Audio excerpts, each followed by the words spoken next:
ఈ మౌనం ఈ బిడియం ఇదేనా చెలియ కానుక ఈ మౌనం ఈ బిడియం ఇదేలే మగువ కానుక ఈ మౌనం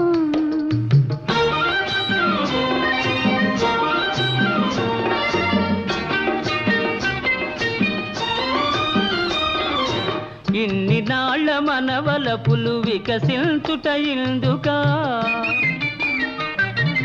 ఇన్ని నాళ్ళ మనవలపులు వికసించుట ఇందుకా మమత